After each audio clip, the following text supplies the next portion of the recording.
Check, check, check. 1, 2. It's been a while since I tested this equipment. Hope it still works. Hey, it's Jay from Sludge Central. And yeah, it's been a little while. A lot of people were saying, what happened? Where'd you go? I didn't go anywhere. I'm still here. I'm going to talk about some of my recent pickups. But first, let's get into this week. I went to see The Day the Earth Blew Up, the Looney Tunes movie. And what led me to seeing that was, of course, I wanted to see it. It was on my watch list. You know, I have the apps for the new movies coming out, and coming soon, you know, there it was, The Day the Earth Blew Up. Very excited to see that. I'm a huge fan of just animation in general. I love stuff like this, and to see a movie like that theatrically is a real treat because you don't always get to see these things in the movie. Sometimes they go directly to a streaming service or Max or what have you. Originally, I had a ticket to see Rad. It was Rad Day, 1986 BMX movie, and they were doing a double feature of the movie and the documentary. So I was really stoked for that. I called an audible the day of, and I said,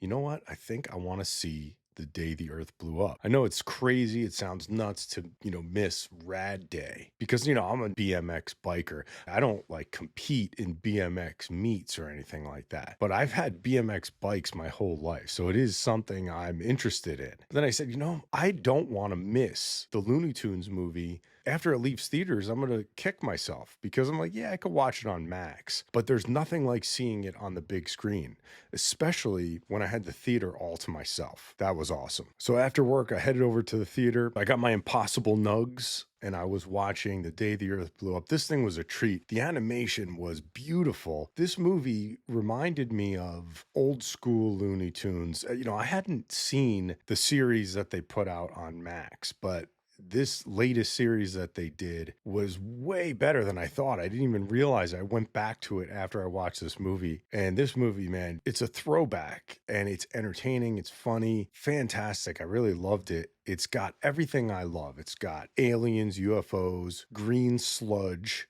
and bubblegum. Lots about bubblegum. So it's just really up my alley. I can't say enough good things about this because, you go in not expecting much from these movies just in general. And when I sat there just thoroughly entertained and feeling like a kid again, it gave me that kind of feeling. It's just a visual treat, just really fun to watch, fun to experience it. I can always watch Rad. I have Rad on DVD, so I could pop that in anytime. Of course, I didn't see this documentary that they did, but I will get to it eventually. So highly recommended if you get a chance to go see it. I really wanted to support the movie because if Warner Brothers sees that a lot of people are going to check this kind of thing out, we're going to put this animated movie out in theaters. Let's see how well it does. But I said, let me make sure that I'm supporting this kind of thing because I love this. Even if it comes out for a little while, limited, and then goes to Max, I'm fine with it. Which, by the way, why don't they just still call it HBO Max? Just call it HBO. Just get rid of Max. Unless you want to license out Max Headroom as your mascot, just go back to HBO because it's not TV, it's HBO.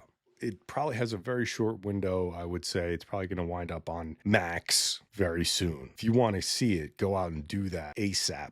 Kevin Smith used to say, more of this, less of everything else. I don't know if he still says that, but that is how I feel about this movie. More of this in the world. You just want to go and have a good time at the theater. Just have a blast. And that's what this was. Just a fun movie. Just an escape for an hour and a half or whatever it was. The next movie for me will be Death of a Unicorn and then Hell of a Summer with Finn Wolfhard. Now I'm going to show you some of my recent pickups.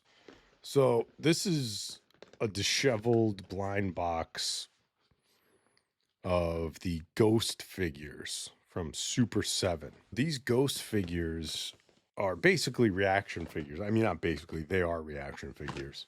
I don't mind reaction figures. They're way better now than they were when they were Funko. So everybody's making a big deal about pulling the Glowsferatu, which is supposed to glow in the dark.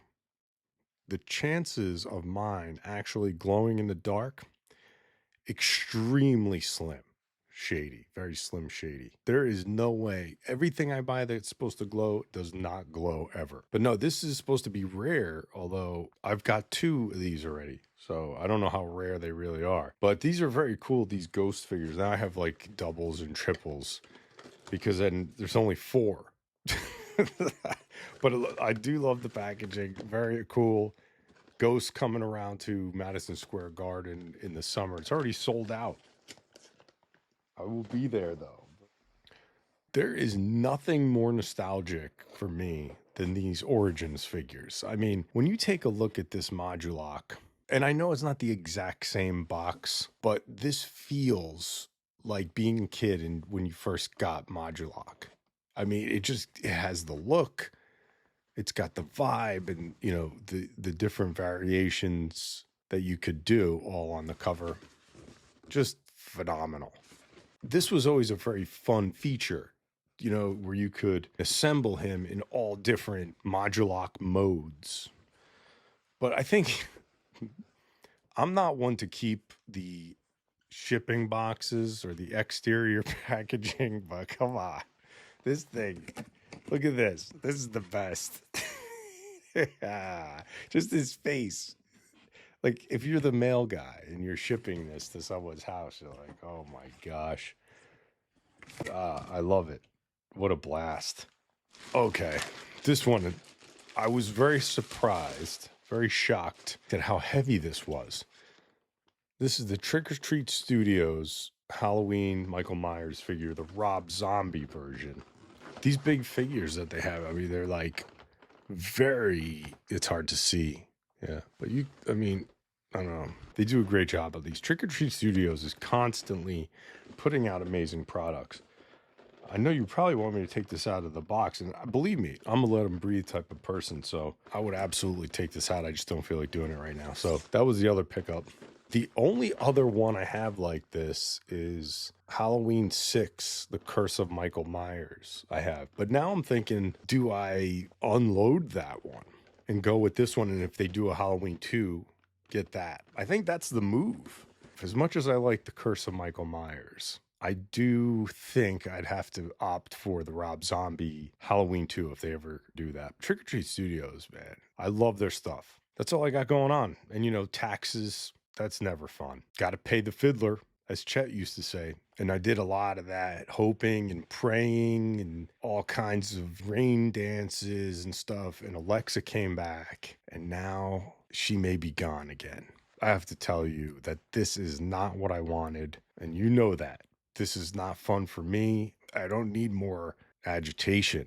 I get enough of that on the roads, driving to and from work every day with the maniacs and not the mega maniacs. Obviously, a lot of people want to see what's going to happen. Is Alexa staying? Is she gone for good? Is this part of a storyline that's going to be happening? But yes, at this moment in time, we don't know. We don't know what's happening.